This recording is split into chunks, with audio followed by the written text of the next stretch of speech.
উজনিৰ ৰজা কোন? মুখ্যমন্ত্ৰী হিমন্ত বিশ্ব শৰ্মা নে কেন্দ্ৰীয় মন্ত্ৰী সৰ্বানন্দ সোণোৱাল? বহুতে ক'ব পাৰে গৌৰৱ গগৈ বুলিও। পিছে ইয়াৰে এজনো নহয় উজনিৰ ৰজা। উজনিত আচলতে ৰজা নাই, আছে অখিল গগৈ। উজনিত হিমন্ত ৰজা নহয়, উজনিত মই আছো, মই অখিল গগৈ আছো। হিমন্ত আহক উজনিত, থিয় কৰোৱাই দিম, একেদিনাই কান্দিব লাগিব আৰু একেদিনাই অসমৰ ৰাজনীতিৰ পৰা হিমন্তই বিদায় ল'ব লাগিব। আহক, মই চেলেঞ্জ কৰিছোঁ, হিমন্ত বিশ্ব শৰ্মাক মই চেলেঞ্জ কৰিছোঁ। কোনোবা মুখ্যমন্ত্ৰী হিমন্তক অন্য কোনোবা মানুহে চেলেঞ্জ কৰিব পাৰিব নেকি আহক বুলি ইলেকশ্যন খেলিবলৈ? মুখ্যমন্ত্ৰীক চেলেঞ্জ অখিল গগৈৰ। সাহস আছে যদি তেওঁৰ বিৰুদ্ধে শিৱসাগৰত নিৰ্বাচন খেলক, কিংবা মৰিয়নিলৈ আহক। 200 কোটি টকা লৈ গ'লেও হৰুৱাব নোৱাৰে। ময়ে অসমৰ একমাত্ৰ মানুহ, মই চেলেঞ্জ কৰিছোঁ, শিৱসাগৰলৈ হিমন্ত আহক, 200 কোটি টকা লৈ আহক। এইবাৰ 100 কোটি টকা লৈ গৈ হেৰিয়াক কি কয় গৌৰৱ গগৈক হৰুৱাবলৈ গৈছিলে, আমি গৌৰৱ গগৈক জিকালোঁ, হিমন্তক হৰুৱালোঁ। এইবাৰ 200 কোটি টকা লৈ আহক, শিৱসাগৰত অখিল গগৈৰ বিৰুদ্ধে যুঁজিবলৈ। মই 1 কোটি টকা লৈ যাম, মই থিয় হিমন্ত বিশ্ব শৰ্মাক হৰুৱাম, থিয় হিমন্ত বিশ্ব শৰ্মাক হৰুৱাম।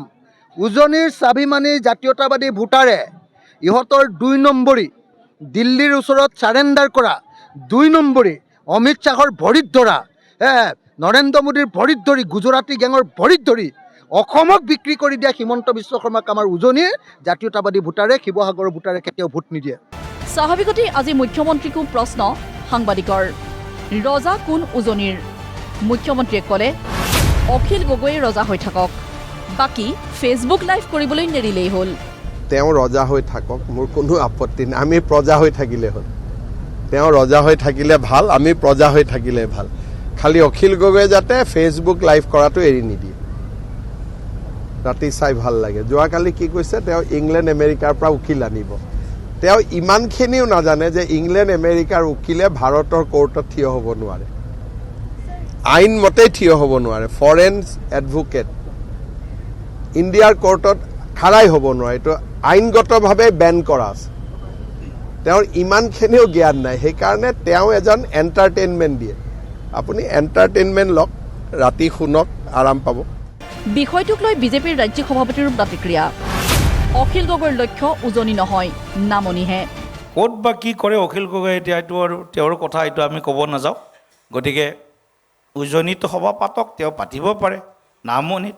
কিন্তু উজনিটো তেওঁলোকৰ কাৰণে ছেকেণ্ডাৰী, প্ৰাইমাৰী হ'ল নামনি। নামনিয়েই তেওঁলোকৰ আশা আৰু ভৰসাৰ শেষ স্থল, তাত বাদে উজনিত তেওঁলোকে একো কৰিব নোৱাৰে। অখিল গগৈ বিৰোধী ঐক্য প্ৰসংগত মুখ্যমন্ত্ৰীয়ে আজি ভৱিষ্যতবাণীও কৰিলে। চাই থাকক, বিৰোধীত এইবাৰ মাৰপিট হ'ব টিকটক লৈ। কংগ্ৰেছে 3 কোটি 4 কোটিকৈ ল'ব আৰু মিয়া মুছলমানসকলৰ ছিটবিলাকত। আগৰবাৰো লৈছিল, এইবাৰো ল'ব, মাৰামাৰিও হ'ব। মই কাৰো নাম নকওঁ, কিন্তু মাৰামাৰি হ'ব, এইটো গেৰেণ্টি হৈ থাকক। এতিয়া প্ৰতিক্ৰিয়া দিও লাভ নাই, টিকেট দিয়াৰ পিছতেই হুলস্থুলো হ'ব, ইজনে সিজনক টকা লোৱাৰ অভিযোগো দিব, মাৰামাৰিও হ'ব। মোৰ পৰা এইটো লিখি ৰাখক। ব্যুৰ ৰিপৰ্ট, প্ৰতিদিন টাইম।